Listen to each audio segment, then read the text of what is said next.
আসসালামু আলাইকুম রাহমাতুল্লাহি ওয়া বারাকাতুহু।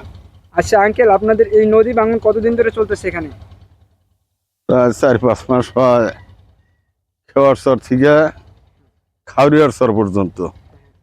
আমাদের এখানে তো যেমন তেমন এই সোনাপুরের এলাকার এই যে সুগিরবাতির এদিকে যে ভাঙতেছে এটা অমাফা ভাঙ্গা, ভাঙ্গার কোনো শেষ নাই। ওইখানে গুচ্ছগ্রাম ছিল, ওখানে বাড়িঘর, মানে মানুষের কি দূর অবস্থা দেখলে চোখের পানি একলাই হাইটে আসে। তো এই যে মানুষ যাবে কোথায়, জাগা জমি নাই, মনে করেন সবারই জাগা জমি হলো চরের মধ্যে, নদীর মধ্যে।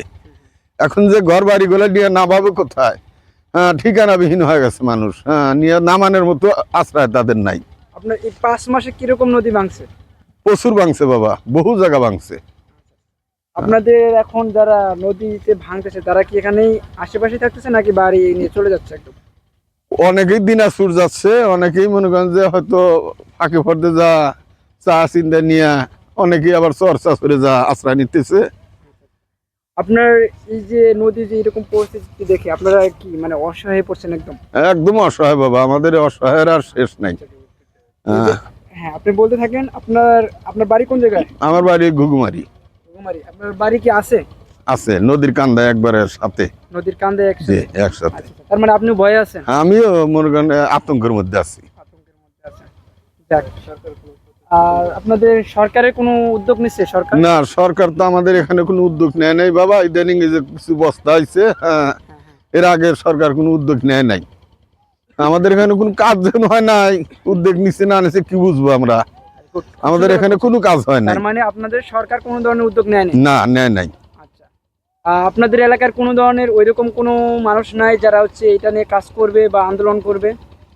এরকম মানুষ নাই, সবই হলো মনে করেন নিজের সাধন, খালি নিজের ব্যাগ বোঝাই করার তাহলে সবাই। হ্যাঁ, এলাকার মানুষের সুবিধার্থে যে কোনো কাজ করা এরকম জনদরদি মানুষ নাই এই এলাকায়। আপনারা তার মানে অসহায়? অসহায়, মানে আপনাদের পাশে দাঁড়ানোর মতো কেউ নাই? কেউ নাই, আমাদের পাশে দাঁড়ানোর মতো কোনো লোক নাই। আপনারা তার মানে তো খুব অসহায় হয়ে আছেন।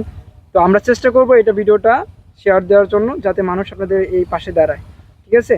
ইনশাল্লাহ বাবা, তোমাদের কাছে অনুরোধ করি, রক্ষা করে মালিক আল্লাহ। তোমরা যদি হয়তো একটু সহযোগিতা করো, কি জানি আল্লাহ তোমাদের উসিলা যদি আমাদের হয়তো বাড়ি ঘর গুনা ঠিক রাখে, আমরা প্রাণ খুলে তোমাদের জন্য দোয়া করবো আল্লাহর কাছে। আপনার আর কিছু বলার আছে বলেন। আপনি এই নদী সম্পর্কে যত ধরনের আপনার এই নদী মনে করেন আমাদের বাড়ি ছিল ওই পাশে, ভাঙতে ভাঙতে কত টানা দিছি তার শেষ নাই। এখন তো মনে করেন আমরা আমাদের এই মৌজার মধ্যে কোনো জমা জমি নাই। এটা হলো চরশুলমারি মৌজা, আমরা মানুষ হলাম সব ঘুঘুমারি মৌজার।